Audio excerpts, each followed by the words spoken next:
अनंत अनंतास्ता के आया आराध्य गुरुदेव के पावन चरणों में शत नमन करते हैं। उपस्थित विवेकशील आत्मा प्रसंग अपना चल रहा है केशी गौतम चर्चा का।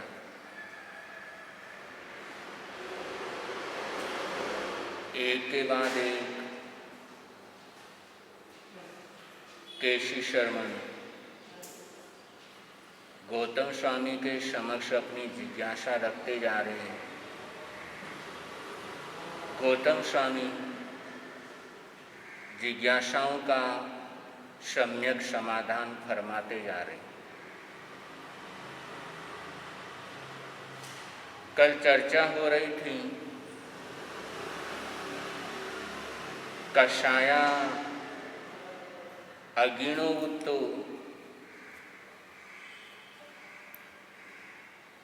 कषाय ये अग्नि है।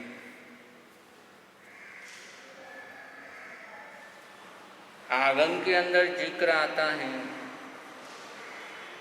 कषाय मंद हो जाते हैं तो उससे जीव को क्या लाभ होता है। समाधान देते हैं कषाय मंद होने से कषाय नहीं करने से संभाव होता है। ज्ञान बाद में है, श्रद्धा बाद में है, तप संयम आदि बाद में है,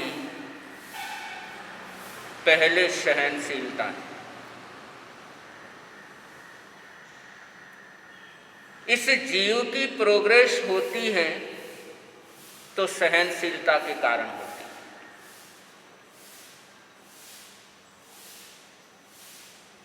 सहनशीलता होती है तभी एकेंद्रिय से देन्द्रिय में आती है। पेड़ एकेंद्रिय है, ज्ञान ध्यान वो नहीं सीख सकता, श्रद्धा नहीं है, व्रत पचखान नहीं है, लेकिन फिर भी पेड़ से डायरेक्ट इंसान बन सकता है। पेड़ का जीव इंसान बन सकता है। तो इसका एकमात्र कारण है सहनशीलता के कारण।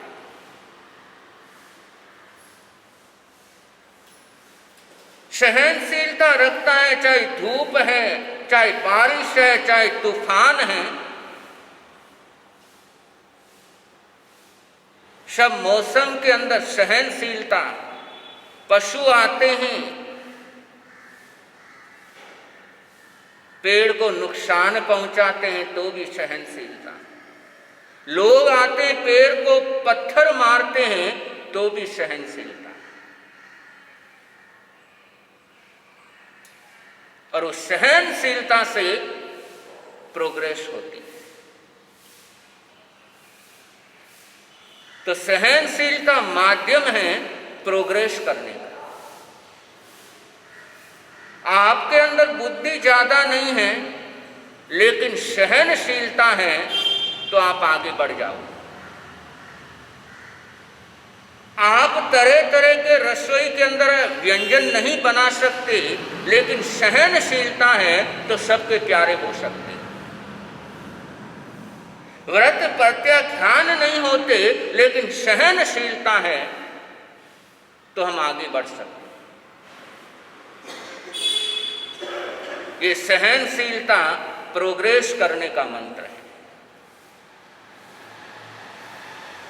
और सहनशीलता की ताकत आप में भी है और हमारे में भी है, लेकिन उसका उपयोग नहीं करते हैं, पूरा उपयोग नहीं करते। जितनी क्षमता है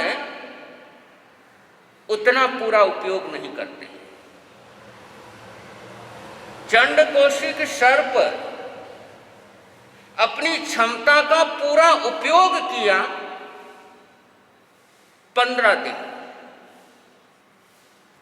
भगवान महावीर का संपर्क हुआ, भगवान महावीर से बोध हुआ और उसके बाद 15 दिन तक अपनी क्षमता का पूरा उपयोग किया तो तिर्यंश की जो सर्वश्रेष्ठ गति होती है 8वां देवलोक वहां तक पहुंच गया।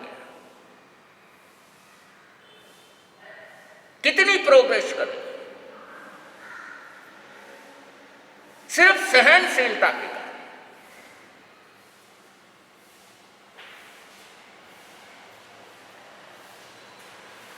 और सहनशीलता का उपयोग हम करते हैं, वहां पर हम सफल होते हैं। आप अपनी व्यापार का क्षेत्र देखें, कोई सेल्समैन है, घर घर जाकर के अपना प्रोडक्ट, कंपनी का प्रोडक्ट सेल कर रहा है। पहुंचा है, डोरबेल बजाई है, सामने से घर में से आदमी निकल करके आया और जैसे ही सेल्समैन को देखा उसको झिड़कने लग गया। सेल्समैन गुस्सा नहीं होगा, गुस्सा नहीं होगा। और घर से आदमी निकला, महिला निकला, वो तुरंत कहते नहीं अभी नहीं चाहिए, सुबह सुबह आ गए, तुम जाओ यहां से, लेकिन फिर भी मुस्कुराता हुआ जाएगा। दैट मीन्स सहन करने की ताकत है। आप लोग फ्लाइट में जाते हो, एयर होस्टेस एक बार बुलाया आ गई और तुरंत दूसरी बार बुलाया तो भी आ जाती है और चेहरे पर वही मुस्कुराहट, उसी मुस्कुराहट के साथ मन में जरा सा भी नहीं होता अरे यार अभी तो बुलाया था, फिर बुला लिया, फिर बुला लिया, जरा सा भी नहीं होता, चेहरे पर वही मुस्कुराहट। और ये बातें इशारा कर रही है कि सहनशीलता हमारे भीतर है। दुकान के अंदर कभी ऐसे ऐसे सिरफिरे कस्टमर आ जाते हैं कि 2-2, 3-3 घंटा खराब कर जाते हैं, लेकिन कुछ लेकर के नहीं जाते। लेकिन फिर भी कस्टमर को गाली नहीं देते, उससे गुस्सा नहीं होते, यानी सहनशीलता है।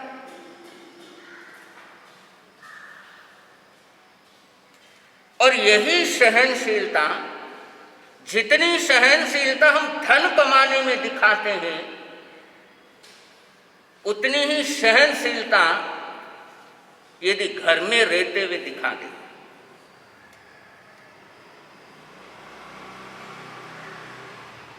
जरा कल्पना तो करो, अरे कोई कस्टमर आया जिसकी जान नहीं पहचान नहीं, 2 घंटे बर्बाद कर दिए, लेकिन फिर भी कोई बात नहीं भाई साहब, नहीं पसंद आया तो कोई बात नहीं।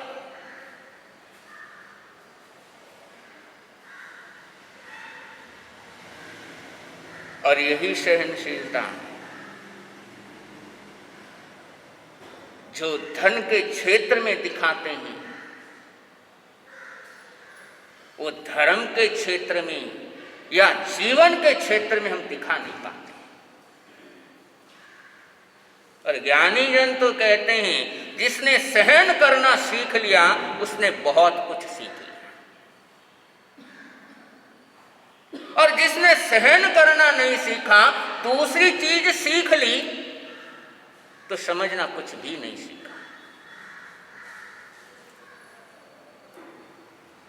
खाना बनाना सीख लिया, सीमाना बढ़िया से बढ़िया सीख लिया, मोबाइल चलाना सीख लिया, दुकान चलाना सीख लिया, लेकिन सहन करना नहीं सीखा, तो बाकी सीखा हुआ शकुन का कारण नहीं बन सकता।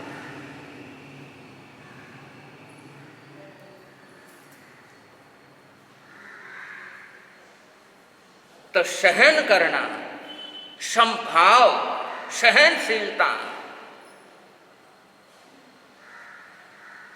जिसने ये पढ़ाई कर ली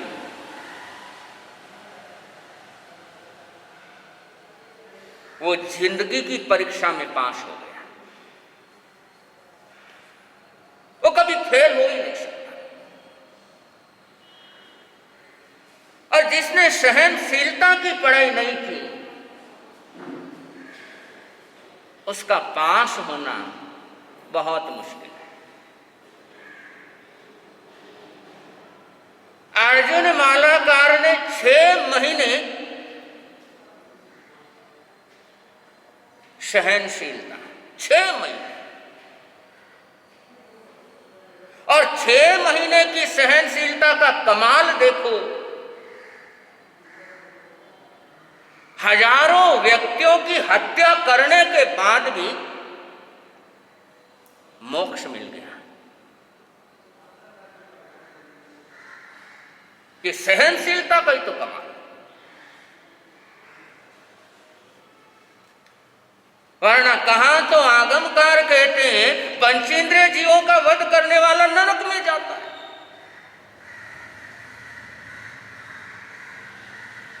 लेकिन यदि सहनशीलता हो तो ऐसे कर्म जो हमें नरक तक पहुंचा देते हैं वो भी खत्म हो जाते हैं।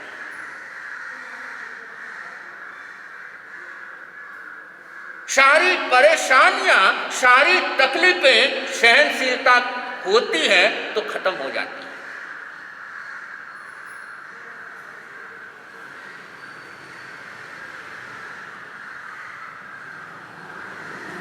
ये सहनशीलता सबसे बड़ा वरदान है।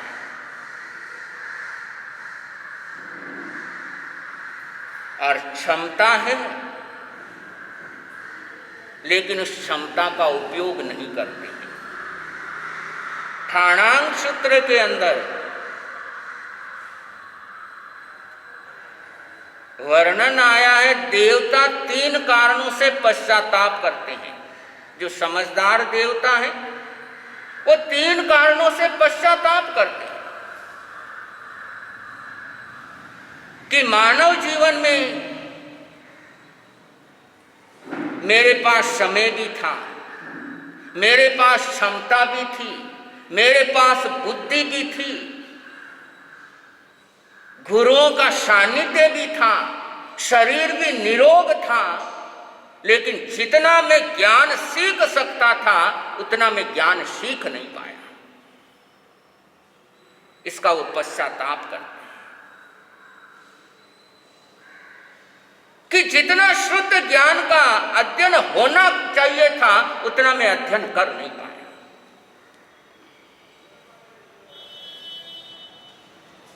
जितना मैं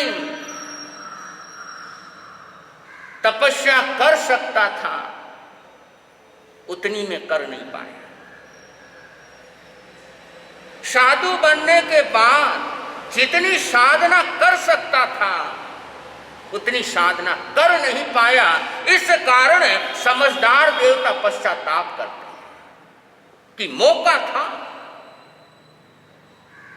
सारी अनुकूलता भी थी, लेकिन सब कुछ होते हुए भी मैं लाभ नहीं उठा पाया।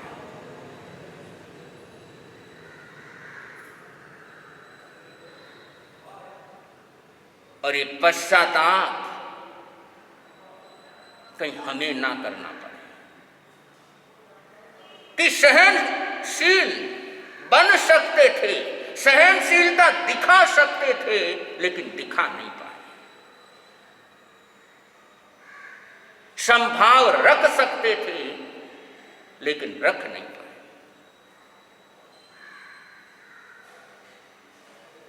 तो ऐसा पश्चाताप नहीं करना पड़े इसलिए जिंदगी के अंदर बहुत बार मौके आते हैं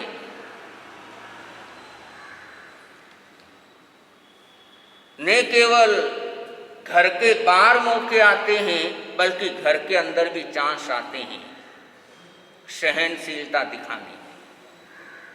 और घर के बाहर जो मौके आते हैं उसके अंदर तो पास हो जाते हैं, लेकिन घर के अंदर जो मौके आते हैं उसके अंदर हम फेल हो जाते हैं।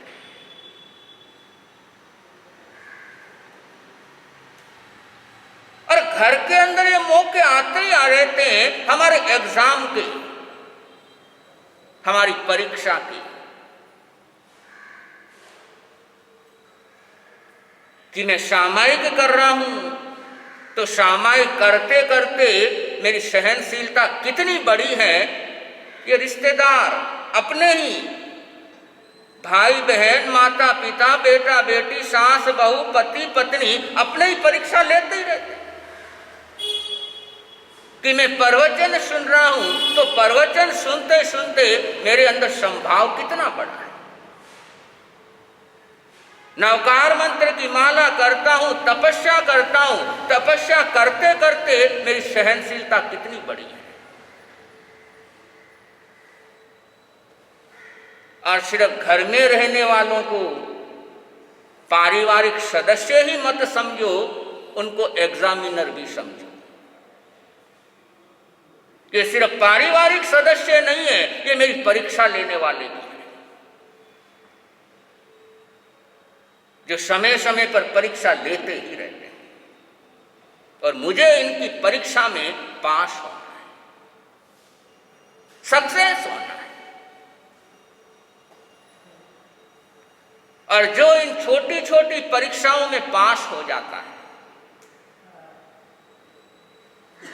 वो फिर उच्च परीक्षा में भी पास हो जाता है।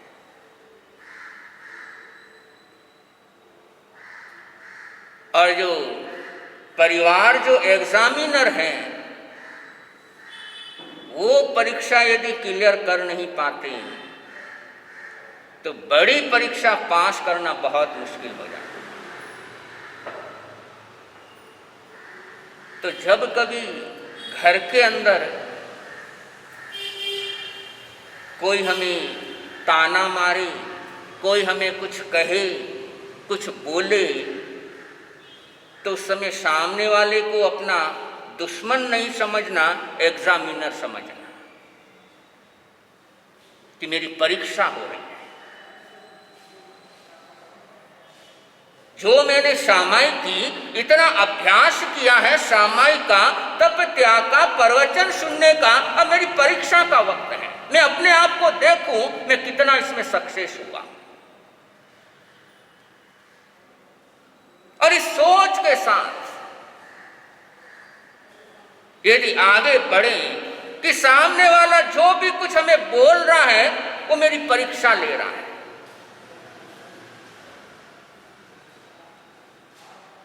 और ये दिमाग में रहेगा नहीं मैं परीक्षा दे रही हूं, बहू कुछ बोल रही है, सासू कुछ बोल रही है, उस समय सोचो कि मेरी परीक्षा हो रही है और मुझे पास होना है।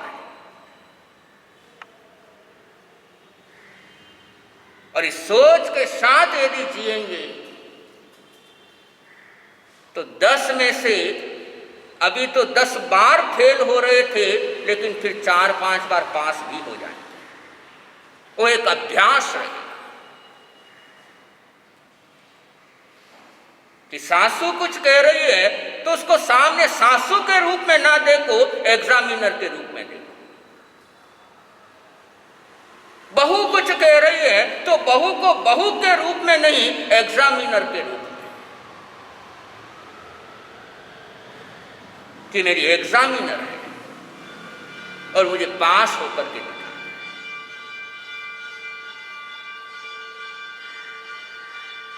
और याद रखो, बाहर वाले तो कम परीक्षा लेते हैं, ज्यादा परीक्षा घर वाले ही लेते हैं। बाहर वाले तो यदा कदा परीक्षा लेते हैं, लेकिन घर में तो परीक्षा डेली होती।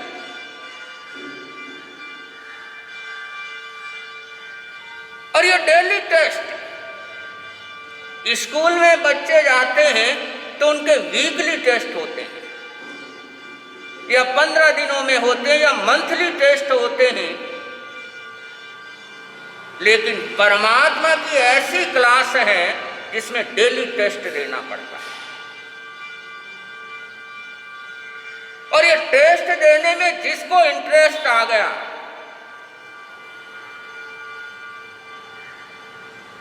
वो फिर आगे बढ़ता ही चला जाता है।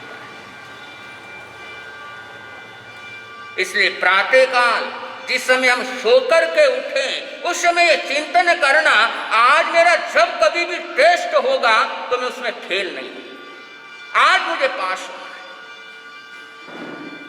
चाहे कैसी भी परीक्षा होगी, चाहे मेरा कैसा भी टेस्ट होगा, चाहे आउट ऑफ सिलेबस क्वेश्चन आएंगे तो भी मुझे पास होना है। आउट ऑफ सिलेबस का मतलब जो हमने सोचा नहीं वैसी वैसी बात सुनने को मिल गई, जिसकी हमने अपेक्षा ही नहीं की, जिसकी हमने तैयारियां भी नहीं की।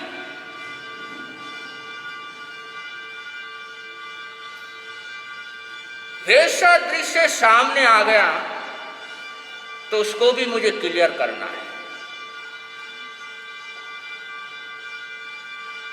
और ये सोच यदि प्रातःकाल उठते ही बना लो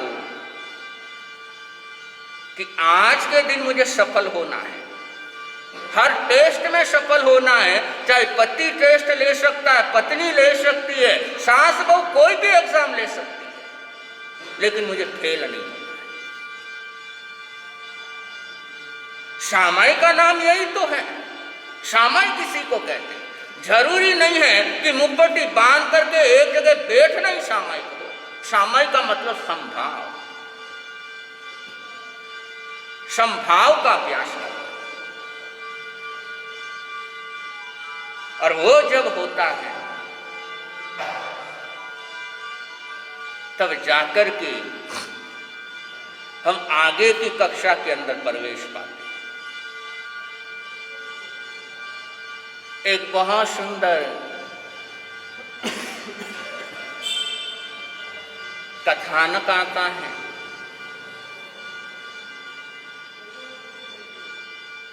सहनशीलता से, संभाव से संबंधित।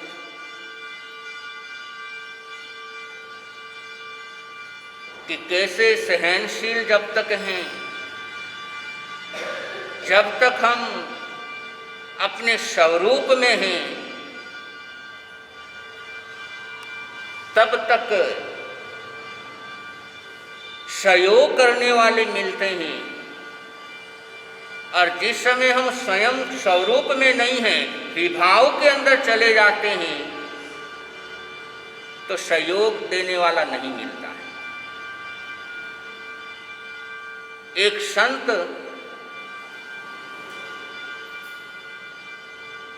साधना उच्च कोटि की, परिणाम स्वरूप एक देव उनकी सेवा में रहने लगा।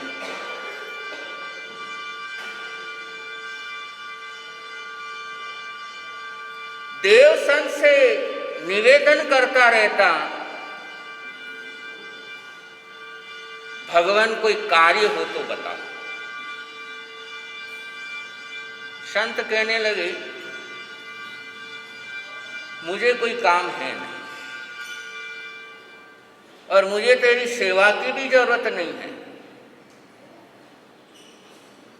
लेकिन देवता कहने लगा आपको जरूरत नहीं, लेकिन मुझे आपकी जरूरत है। आप जैसे सज्जन, आप जैसे संत ऐसे मिलते कहाँ हैं, इसलिए मुझे तो आपकी सेवा में रहना है, और जब कोई भी कभी काम पड़े तो मुझे याद कर लेना, मैं तुरंत आ जाऊंगा।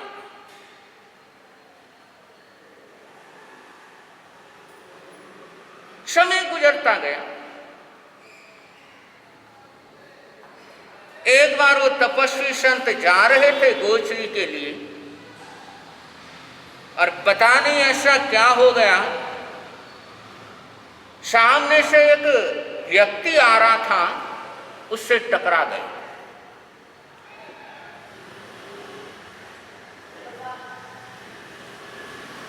अब टकरा गए तो सामने वाले व्यक्ति ने उसने कह दिया, देख करके नहीं चला जाता है। संत को गुस्सा आ गया। संत ने कहा, मेरे से तू उलझ मत, तू जानता नहीं मैं कौन हूं। मैं कोई सामान्य संत नहीं हूं, मेरी सेवा में देवता रहते हैं, और ज्यादा तू बोला तो अभी देवता को बुलाऊंगा और तेरा कल्याण करा दूंगा। उस व्यक्ति को भी गुस्सा आ गया। वे व्यक्ति भी अंट संट बोलने लगा और संत ने देवता को याद किया, लेकिन देवता आया ही नहीं।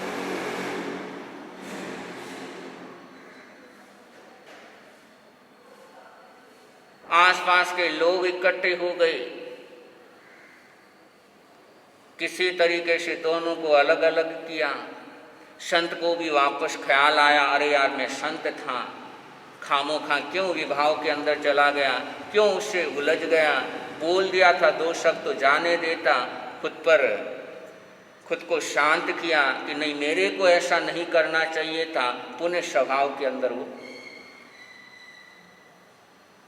और जैसे ही स्वभाव में आए देव हाजिर हो गया। कहा, मेरे लायक कोई सेवा। संत ने कहा, तू सेवा सेवा बोलता रहता है, लेकिन जब समय पर इतना पुकारा तब तो तू आया ही नहीं।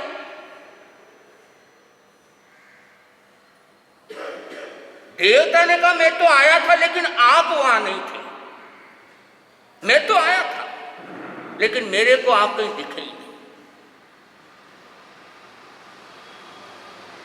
संत ने कहा, मैं नहीं दिखा, तुझे दिखाई नहीं दिया, मैं उसके साथ झगड़ रहा था। बोले, मेरे को नहीं दिखाई दिया, मैंने तो देखा कोई चांडाल है जो एक व्यक्ति के साथ लड़ रहा है, मुझे संत तो कहीं दिखाई नहीं दिया, मुझे तो चांडाल दिखाई दिया। और मैं संत की सेवा में रहता हूं, चांडाल की सेवा में नहीं रहता।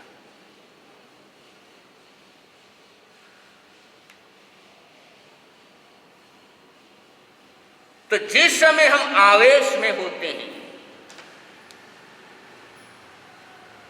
तो हम सज्जन नहीं रहते हैं, क्योंकि क्रोध का नाम शास्त्रों में अंदर चंडाल भी गया है, चंडाली। कि जिस वक्त हम क्रोध में होते हैं उस समय हम चंडाल हो जाते हैं।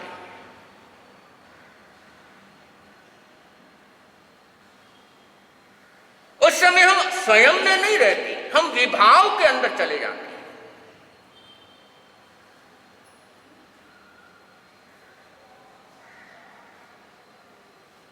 तो संभाव ये बहुत बड़ी पूंजी है। बाकी सब चीजों में पारंगत होने के लिए आप अपने बच्चों को क्लास ज्वाइन करवाते हो, स्विमिंग के अंदर, पेंटिंग के अंदर, डांसिंग के अंदर, सिंगिंग के अंदर, हर प्रकार की कोचिंग।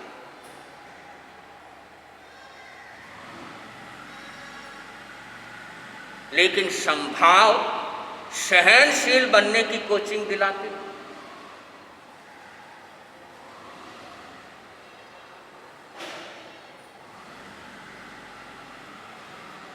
जबकि जरूरी क्या है? धर्म की चीज तो अलग ही रहने दो, एक व्यवहार की चीजें देख लो कि सबसे ज्यादा जरूरी आज की लाइफ में क्या है? सहनशीलता।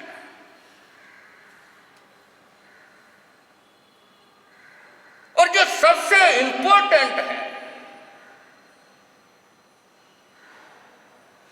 उसकी तरफ हमारा ध्यान है। अब कोई व्यक्ति चाहे सिंगिंग क्लास में परफेक्ट हो गया है, पेंटिंग में परफेक्ट हो गया है, अन्य आर्ट में परफेक्ट हो गया है, लेकिन यदि सहनशील नहीं है तो घर में शांति हो पाएगी।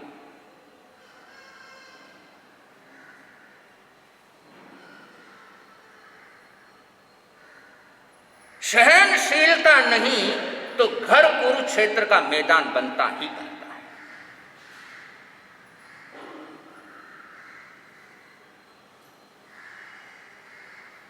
और यदि सहनशीलता होती है तो आज नहीं तो कल घर के अंदर राम राज्य होता ही होता है।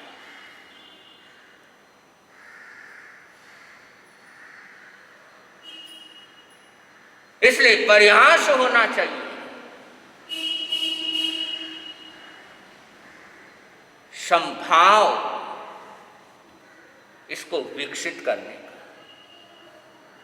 एक पूरी हिस्ट्री बच्चों के साथ शेयर करनी चाहिए कि हम एकेंद्रीय अवस्था में, निगोद अवस्था में कितने सहनशील थे।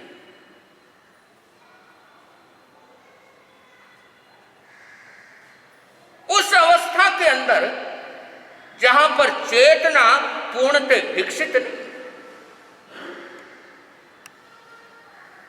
लेकिन उस अवस्था के अंदर भी हम सहनशील थे, इसलिए प्रोग्रेस करते करते इस मुकाम तक पहुंचे।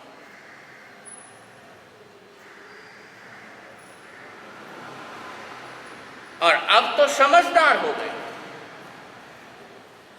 सब पता है, लेकिन फिर भी यदि संभाव नहीं है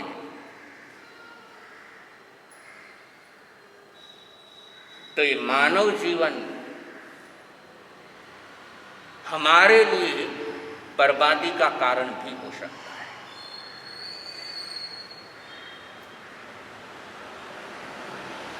और ये तो वैसी ही बात हो जाएगी कि बहुत परिश्रम किया, बहुत परिश्रम किया और समय दिया, और ने केवल समय श्रम दिया, समय भी दिया, श्रम भी दिया, धन भी खर्च किया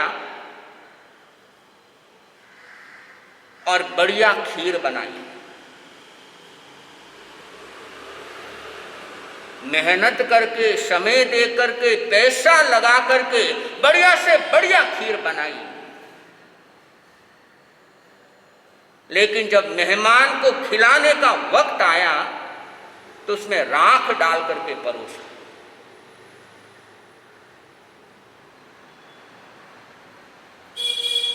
कि इन वक्त पर जब मेहमान सामने आकर के बैठे हैं, उनको वो खीर खिलाने का मौका आया तो राख डाल करके दे दी।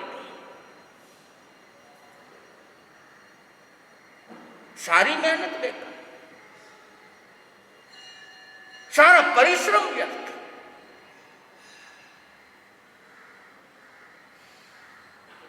तो कहीं हम अपने हाथों से अपने मानव जीवन के साथ ये तो नहीं कर रहे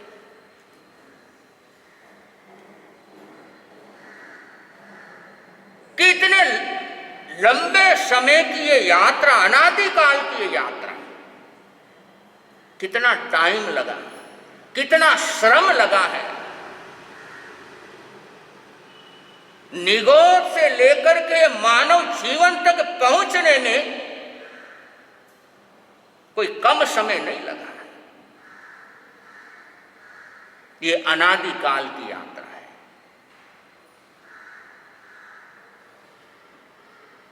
और बहुत परिश्रम किया है, बहुत परिश्रम किया है, तब इस मुकाम तक पहुंचे।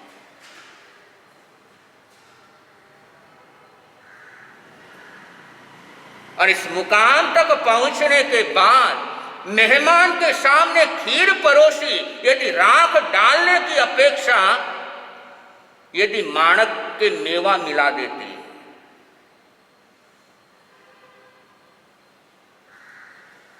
तो समय भी सार्थक हो जाता, श्रम भी सार्थक हो जाता।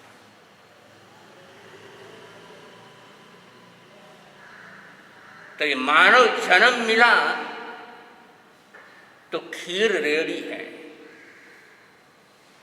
अब तो ये हमारे ऊपर है कि उसके ऊपर राख डालते हैं या काजू बादाम पिस्ता डाल के, और कुछ नहीं करना है, बाकी सब खीर तैयार है।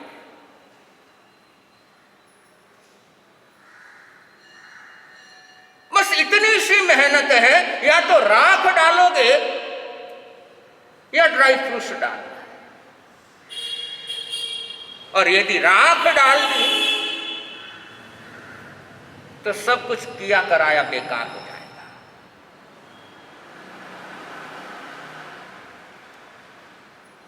और ड्राई फ्रूट्स ऊपर से डाल दिए तो खीर और ज्यादा स्वादिष्ट हो जाएगी।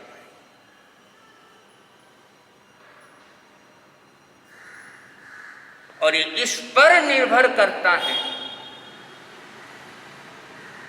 कि हमारी सहनशीलता कितनी है।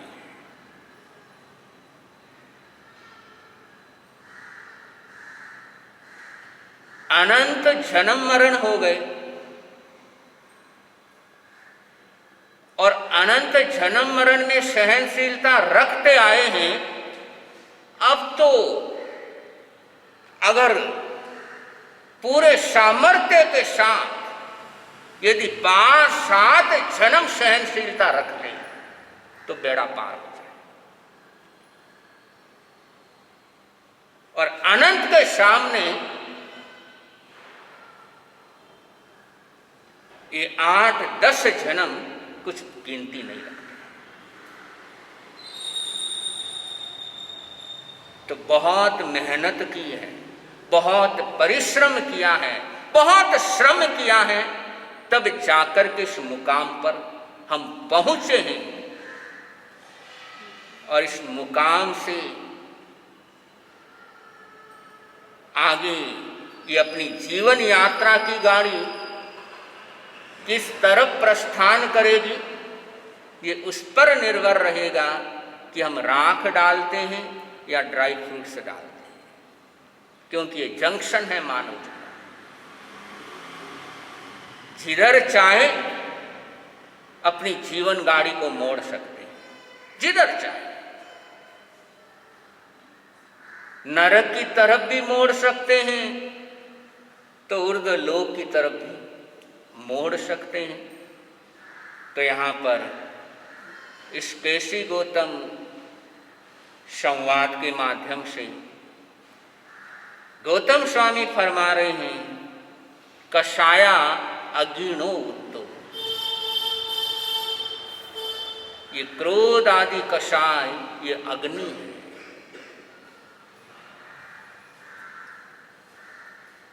जो कि बहुत भयंकर है। ये जला रही है, आत्म गुणों को जला रही है। और इसको मैंने पानी डाल करके शांत किया है। और केसी शर्मन पूछते हैं वो कौन सा पानी है, तो गौतम स्वामी बताते हैं श्रुतशील और तप रूपी पानी। सूये सिए तवो जले। मैंने इस अग्नि को बुझाया है, कषाय अग्नि को बुझा दिया है शुद्धशील और तप रूपी पानी डाल करके।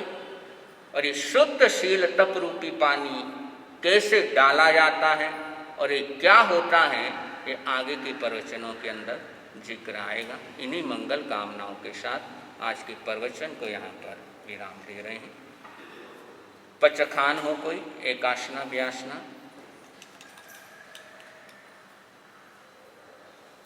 एकासनम व्यासनम पचकाम्याजन सिद्ध गुरुदेव की साथी से मन सावेशा त्याग हो। आई मिल हो किसी का, आई मिलम पचकामी अजन सिद्ध गुरुदेव की साथी से लेवा लेवरम में सब समय त्याग है। उपवास चौथम बत्तम पचकामी तीर्णम पियारम अशनम खाइमम साइमम अनाथना भोगेणम महत्रागारेणम सब समय वत्यागारेणम त्यागो श्री चतारी मंगलम अरहंता मंगलम सिद्धा मंगलम शाहू मंगलम केवली पनतो धर्मो मंगलम। चतारी लोगुतमा अरहंता लोगुतमा सिद्धा लोगुतमा शाहू लोगुतमो केवली पनतो धम्मो लोगुतमो चतारी शरणम पवज्जामि, अर्हंते शरणम पवज्जामि, सिद्धे शरणम पवज्जामि, साहु शरणम पवज्जामि, केवली प्रणतम धम्मम शरणम पवज्जामि। 4 शरण आनंद करण मंगल ही मंगल कर। संघ की तरफ से सूचना।